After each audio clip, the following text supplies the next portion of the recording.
읽겠습니다. 6절에서 9절의 말씀입니다.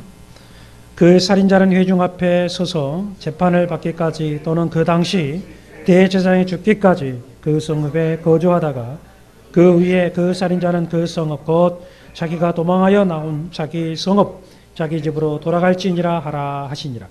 이에 그들이 납달리의 산지 갈릴리 게데스와 에브라임 산지의 세겜과 유다 산지의 기럇 아르바 곧 헤브론과 여리고 동쪽 요단 저쪽 루벤 지파 중에서 평지 광야의 베셀과 갓 지파 중에서 길르알 라못과 므낫세 지파 중에서 바산 골란을 구별하였으니 이는 곧 이스라엘 모든 자손과 그들 중에 거류하는 거민을 위하여 선정된 성읍들로서 누구든지 부지 중에 살인한 자가 거리로 도망하여 그가 회중 앞에 설 때까지 피해 보복자의 손에 죽지 아니하게 하기 위함이라. 우리가 잘 알고 있는 기사 내용 중에 하나가 있는데 올해 7월 5일 날 루이지애나에서 백인 경찰관이 흑인 남성을 진압하는 과정에서 총으로 사살하는 그러한 사건이 발생을 했습니다. 과인 방어였던 것이 사실입니다. 그때 당시 옆에 있던 여친이 동영상을 찍어서 인터넷에 올린 것이 이슈가 되어서 이것이 사건이 되어 달라스 다운타운에서 흑인 스나이퍼가 백인 경찰관을 쏘게 됩니다. 결국은 이것으로 인하여 7명이 죽고 12명이 다치는 일이 벌어졌습니다. 그리고 그 다음 새벽에 아틀란타 다운타운 피드먼트 공원에서 20대 흑인 남성이 나무에 목이 매어 있는 채 발견이 됩니다. 경찰들은 이를 자살로 공식 발표했지만 바로 그 다음에 KKK 즉 흑인을 미워하고 흑인을 몰아내고자 하는 그런 KK 단체이죠. 그들이 자신들의 소행이라고 이야기를 했습니다.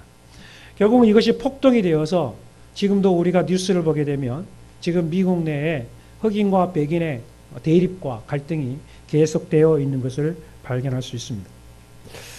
우리가 같이 살고 있는 이 사회에 여전히 확연하게 아직도 드러나고 있는 것이 뭐냐면 흑백이라는 거예요. 흑백이라는 거예요. 흑과 백이 이렇게 나누어져 있고 더 놀라운 것은 안타까운 말이긴 하지만 그 조회를 해보게 되면 흑인 교회라고 있고 백인 교회라는 명칭이 있다라는 거예요. 교회가 흑인 교회가 있고 백인 교회가 있다는 이야기예요. 결국 무슨 말이냐면 흑인 교회라는 말은 말 그대로 흑인들만 있는 교회라는 거죠. 더 노골적으로 이야기하면 백인이 들어오면 안 된다는 거죠. 그리고 백인 교회가 존재합니다. 백인 교회는 말 그대로 백인만 있는 교회. 흑인은 들어와서는 안 된다는 그런 논리죠. 자, 분명한 교회입니다. 흑인 교회이든 백인 교회이든 그것이 중요하지 않고 하나의 교회입니다. 교회라는 것은 예수 그리스도의 몸이죠. 피로 사신 몸된 교회가 바로 교회라는 것입니다. 그런데 그 교회가 백인 교회가 있고 흑인 교회가 있다는 이야기죠. 그렇다면 아주 우스운 질문 하나 던질까요? 예수님이 백인입니까? 흑인입니까? 초등학교 아이들에게도 물어보면 참 웃을 노릇입니다. 그렇다면 천국은 흑인만 가는 곳입니까? 백인만 가는 곳입니까? 그럼 우리는 황인 정도는 어디가 있습니까? 사실 우리가 살고 있는 이 시대를 가만히 살펴보면 동과 서가 서로 갈려져 있는 것을 발견하고 남과 북이 갈려져 있는 것을 발견하게 돼요. 왜 갈려져 있느냐? 그 이유는 하나예요. 서로 이해가 안 된다는 것 때문에 그렇습니다. 이해 불가라는 거예요. 사상과 이념이 다르다기 때문에 사상과 이념이 다르기 때문에 나는 도저히 그들과 하나가 될 수 없다라는 이야기예요. 생각과 성격이 다르기 때문에 나는 저 사람과 함께 동조할 수 없다라는 이야기입니다. 마치 물과 기름처럼 서로 살고 있긴 하지만 하나가 되지 못하고 철저하게 떨어져 있고 그것이 맞지 아니하면 서로 싸워서 자기의 이익, 자기의 이념, 자기의 사상을 주입시키고 전달하기 원하는 이 삶을 우리는 지금 현 시대에 살아가고 있다는 이야기입니다. 우리가 살고 있는 공동체 안에서 흑과 백의 그 논리보다는 지금은 어쩌면 생각과 성격 때문에 성격과 생각이 그 다름으로 인하여서 우리는 이미 갈리어져 살아가고 있지 않은가 하는 생각을 해보는 것이죠. 들은 이야기지만 이것이 사실인지 거짓인지 잘 모르겠어요. 어떤 모 교회에 어떤 성도들이 서로 싸웠어요.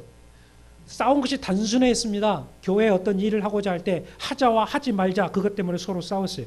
그런데 이게 서로 화합이 되지 못하고 이 가정이 3대까지 싸웠답니다. 3대까지.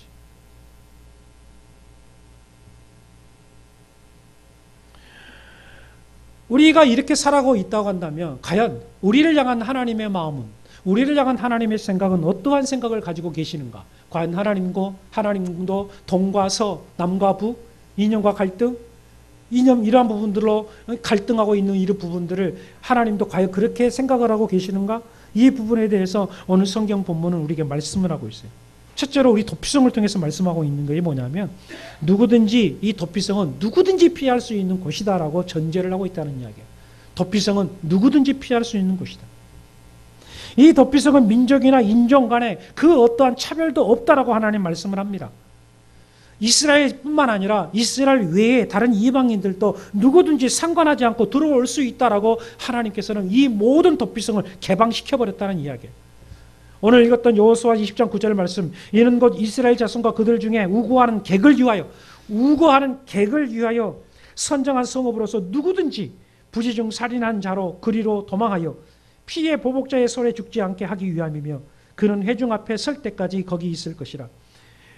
결국 이 말씀 무슨 말이냐면 이스라엘 백성들 자신들이 마치 성민, 하나님 백성이라고 생각했는데 하나님 백성만 해당되는 말씀이 아니라 하나님 백성 외에, 이스라엘 백성 외에 다른 우고하는 객, 나라가 다르고 인종이 다르고 색깔이 다르고 모두 그 다른 사람이라 할지라도 그 도피성에 피하여서 그들의 생명을 부지할 수 있다라고 하나님 말씀하고 있는 거예요.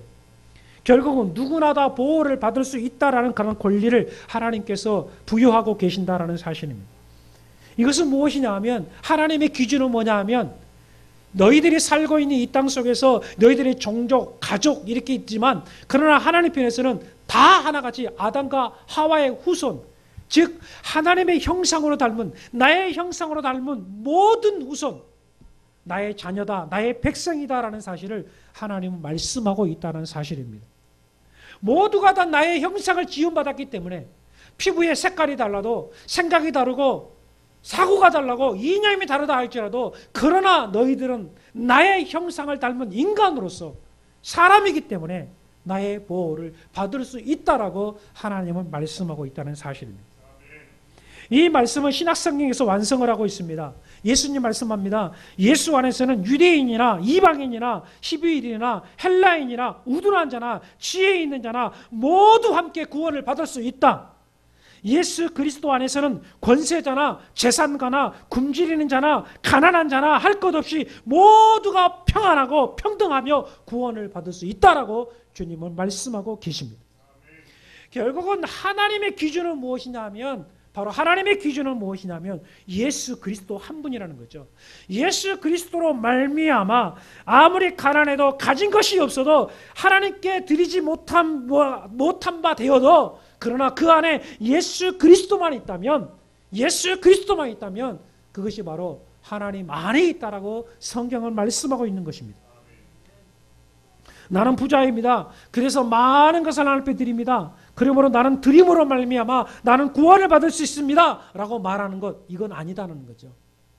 많은 것을 드렸다고 해서 구원이 주어지는 것이 아니라 그 안에 예수 그리스도가 있음으로 인하여 구원을 받는다라고 성경은 말씀하고 있다는 이야기예요. 그러므로 모든 것이 뭐냐면 예수 그리스도예요. 그래서 사도 바울이 이렇게 표현합니다. 사도 바울은 그 공로나 행위로 구원을 얻는 것이 아니라 믿음으로 구원을 얻는다. 믿음으로 구원을 얻는다. 예전에 로마 카톨릭에서 베드로 성전을 건축을 했습니다. 막대한 돈이 들어갔습니다. 그런데 그 교회에서 가지고 있는 돈들이 다 소진되어서 더 이상 교회를 지을 수가 없었어요. 그때에 그들이 만들어낸 제도가 있습니다. 당신이 헌금함에 돈을 넣을 때에 땡그랑 소리가 들릴 때에 당신의 죽은 가족 중 한 사람이 연옥에서 천국으로 옮겨질 것입니다. 그렇기 때문에 이 헌금함에 돈을 넣으십시오.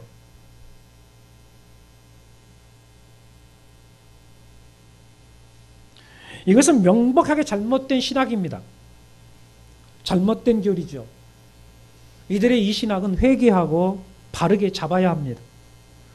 예수 그리스도의 구원, 바로 그분 한 분으로 인하여서만 가능한 것이지 우리가 무엇으로 했다고 해서 주어지는 건 아니라는 거죠. 하나님께서는 우리 주 예수 그리스도를 말미암아 쉼과 자유를 허락하여 주셨습니다. 예수 그리스도 안에만 평안이 있다고 했고 예수 그리스도 안에서 진정한 쉼이 있다라고 성경은 말씀하고 있습니다. 그러므로 우리가 진정 쉼을 얻을 수 있고 자유를 얻을 수 있는 것은 예수 그리스도 안에서만이 가능합니다. 내 가정이 행복하고 내 마음이 행복하고 내 삶이 행복한 것, 여러분 물질인 것 같지만 물질이 아닙니다. 권력인 것 같지만 권력이 아닙니다. 엄청난 재산인 것 같지만 그것이 아닙니다. 우리에게 진정한 평안은 예수 그리스도, 예수 그리스도예요. 그 예수 그리스도만이 유일한 희망이고 예수 그리스도만이 완전한 나의 삶의 기쁨이에요. 우리가 방금 동영상에 보았던 마이클, 정말 아버지는 자살을 했고 어머니는 마약 중독자였습니다. 가족들이 뿔뿔이 다 흩어졌어요. 이 마이클은 어렸을 때 태어날 때 아버지가 누군지를 알지 못해요. 왜? 아버지의 힘 나가버렸어요. 근데 어느 순간에 찾아온 이야기가 한 남자가 다리에서 떨어졌는데 자살했어요. 그 자살했던 사람이 바로 마이클의 아버지였어요. 전전긍긍하면서 이 집까지 저 집까지만 다 마이클 자체를 다 버려버립니다. 갈 데가 오갈 데가 없이 체육관에서 잠을 잘 수밖에 없는 그러한 처량한 신세. 그 마이클이 그 학교에 들어왔어요. 그 학교에 들어올 때 선생님들 모두가 이 학생을 과연 받을 것이냐 받지 않을 것이냐라고 서로 교사들이 이야기를 했었어요. 마이클 성적을 보니까 엉망진창입니다. 평균 정점 0.5, 0.6이에요. 저능합니다. IQ도 60, 80도 되지 않는 그런 IQ에 도저히 방법이 없어요. 그래서 교사들이 다 설명을 합니다. 할 수 없다.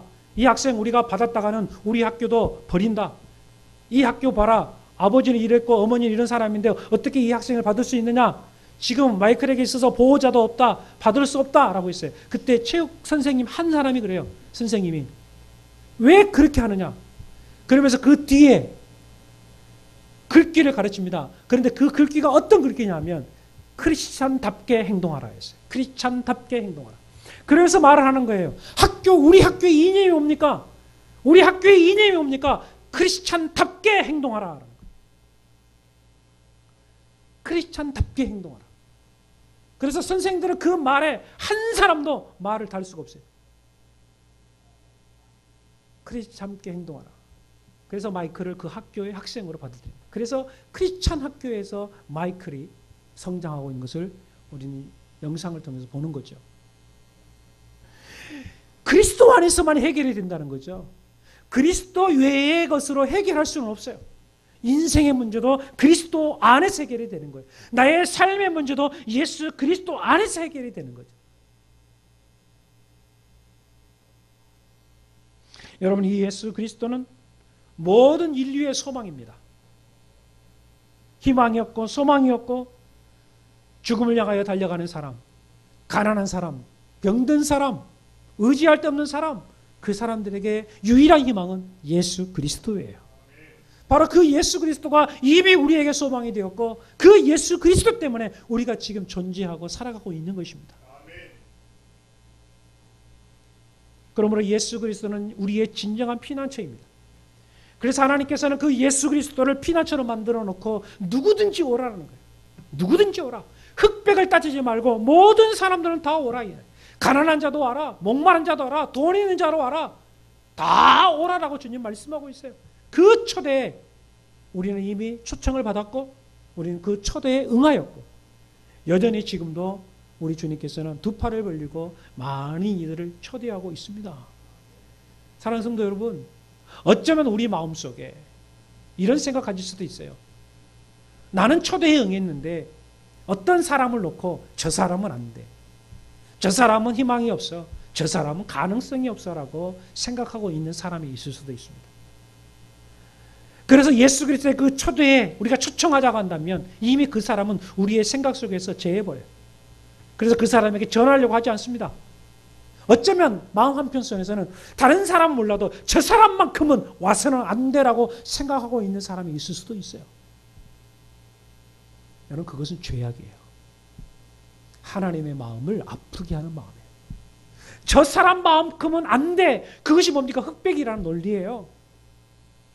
그런데 우리는 한 번 더 생각할 거고, 하나님은 그들 역시 사랑하고 계신다. 그들이 돌아오기를 바란다는 거죠. 그들이 그리스도 안에 들어오기를 바란다. 그러면 주님은 우리에게 이미 말씀하고 있어요. 크리스찬답게 행동하라. 이미 우리에게 말씀하고 있어요. 그리스도인답게 행동하라. 그리스도인답게 생각하고 그리스도인답게 삶의 모습을 보여라. 예수 안에 들어가면 힘을 얻을 수 있고 자유를 얻을 수 있습니다. 그때 기쁜 소식을 전할 수 있는 저와 여러분이 되기를 축복합니다. 두 번째는 대제사장 죽음으로 자유인이 될 수 있다라는 거예요. 대제사장이 죽음으로 자유인이 될 수 있다. 자, 도피성에 피한 사람들, 부지 중에 살인을 범했던 사람입니다. 재판을 받지도 못하고 죽음을 당할 수도 있는 그러한 사람들이 도피성에 피하게 되면 거기서 제일 먼저 뭐 하게 되느냐 하면 대제사장을 중심으로 재판이 벌려집니다. 그래서 왜 이런 일이 일어났느냐, 그러면서 사건 사고를 정확하게 조사를 하고 난 다음에 혹시 증인이 있으면 증인까지 세워서 재판이 열려요. 그때에 피해를 당한 그 가족이 인정을 하면서 아, 그렇군요, 악의가 없이 이런 일이 벌어졌습니다, 우리가 그들을 용서하겠습니다 라고 하면 그 도피성에 피한 사람이 함께 나올 수가 있습니다. 그런데 이 재판이 열리는데 재판을 거부한 사람들이 있습니다. 무슨 소리입니까? 우리 아버지의 죽음은 억울한 죽음이기 때문에 저는 이는 이로 피는 피로 갚아야 됩니다. 그렇기 때문에 저희들은 반드시 죽음으로 해결하겠습니다라고 하는 사람들이 있었다는 이야기죠. 자, 그렇게 된다고 한다면 억울하게 이 일을 당했던 사람이 토피성에 나오게 되면 결국은 그 사람들이 잡혀서 죽임을 당할 수가 있어요. 그렇기 때문에 나갈 수가 없습니다. 자, 그렇다면 이 억울하게 이 도피성에 피한 사람이 언제 나갈 수 있느냐?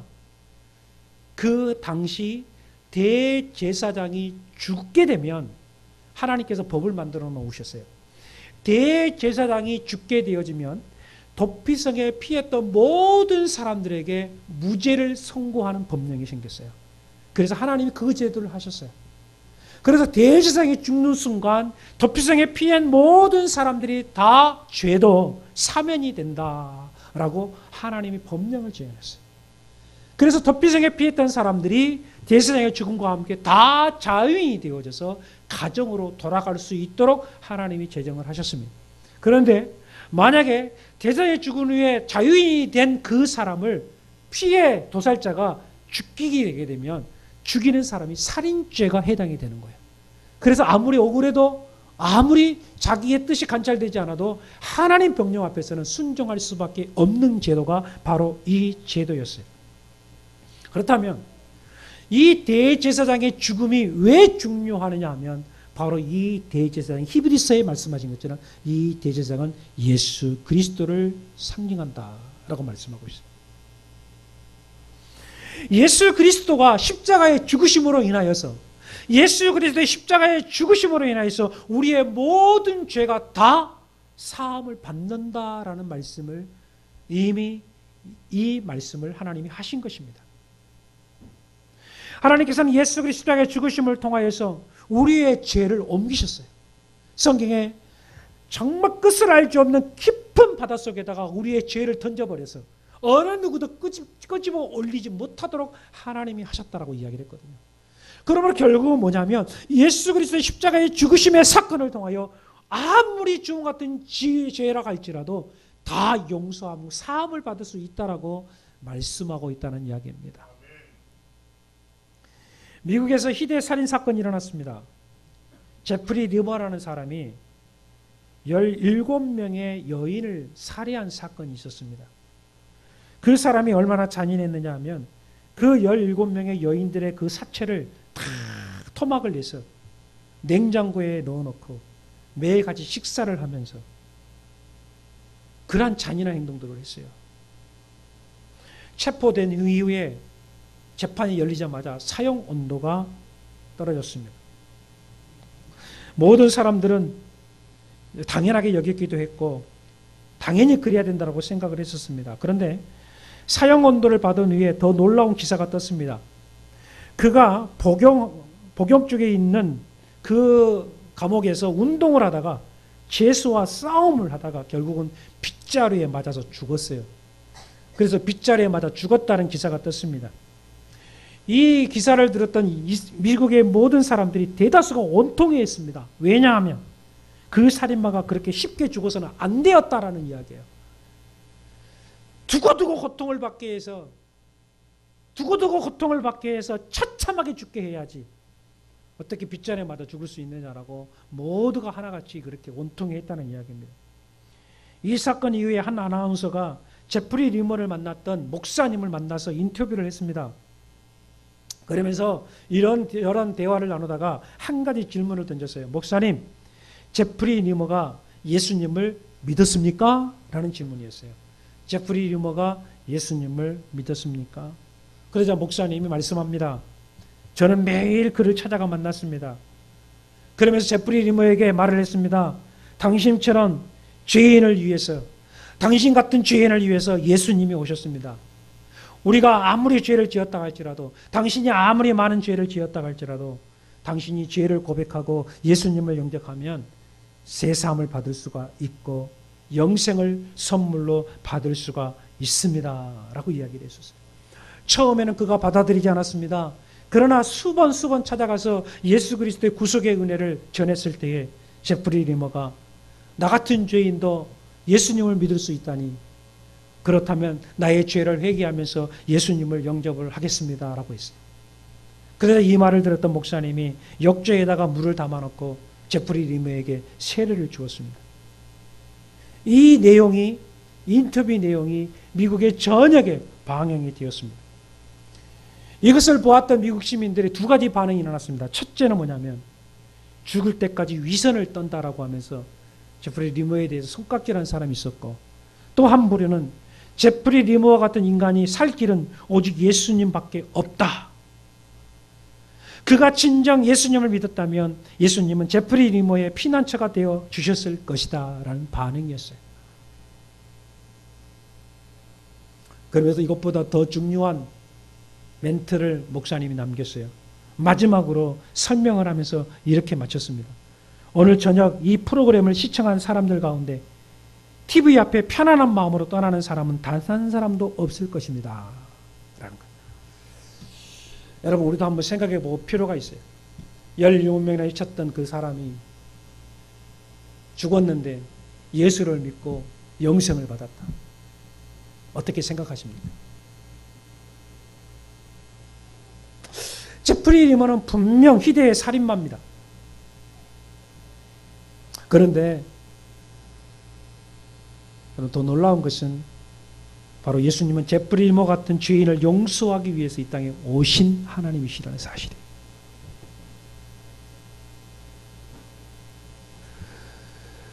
저와 여러분이나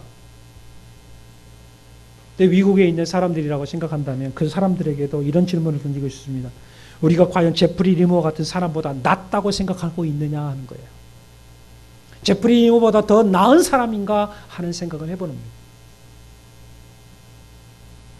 예수님은 우리에게 말씀하실 때에 놀라운 말씀하신 게 뭐냐면 누군가를 미워하는 것 살인은 죄에 해당한다 그랬거든요. 누군가를 미워하는 것 살인죄에 해당한다라고 이야기했어요. 동일한 살인죄라는 거죠. 우리 사람 편에서 실질적으로 칼이나 몸 가지고 사람을 도구를 가지고 죽였을 때 그를 살인죄로 인정했지만 하나님은, 예수님은 우리의 마음속에서 누군가를 미워하는 것이 살인죄다라고 말씀하고 있다면 과연 우리가 제프리 리머보다 더 나은 것이 뭐가 있느냐 이 말이에요.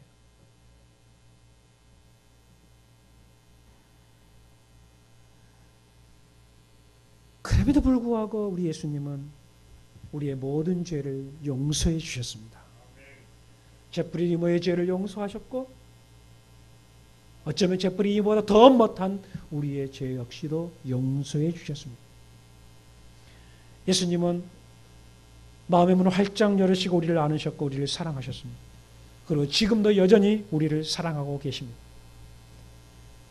우리 스스로가 흙과 백을 미워하고 돈과 서가 서로 미워하고 원망한다 할지라도 주님은 모든 이들을 사랑하고 계십니다.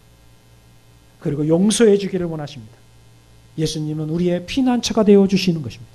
그런 말씀하시죠. 수고가 무거운 짐인지 다 내게로 내가 너희를 쉬게 하리라. 누구든지 오라라는 거예요. 누구든지 오라라는 거죠. 여러분 지금 죄짐이 무겁습니까? 실패했기 때문에 겁이 나십니까?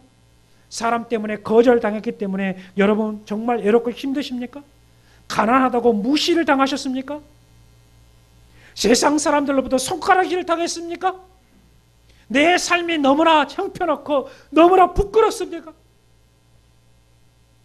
사람들에게 드러낼 거 없어서 사람들에게 보여줄 것도 없어서 정말로 내 마음속에 상처가 있습니까?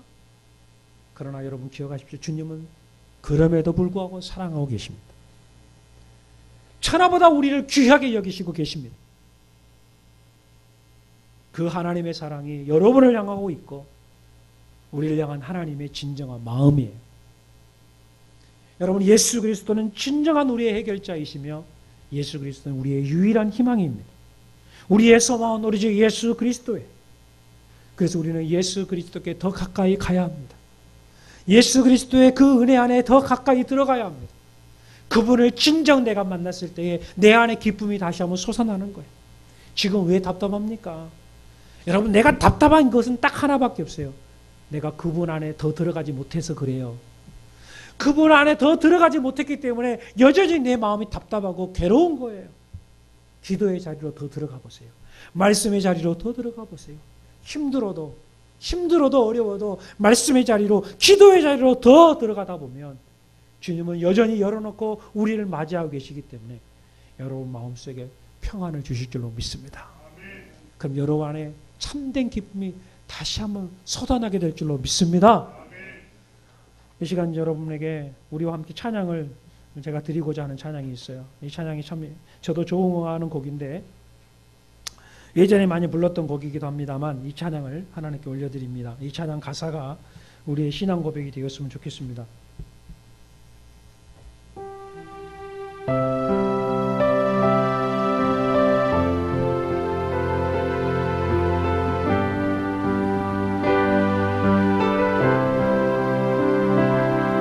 죄에 빠져 헤매이다가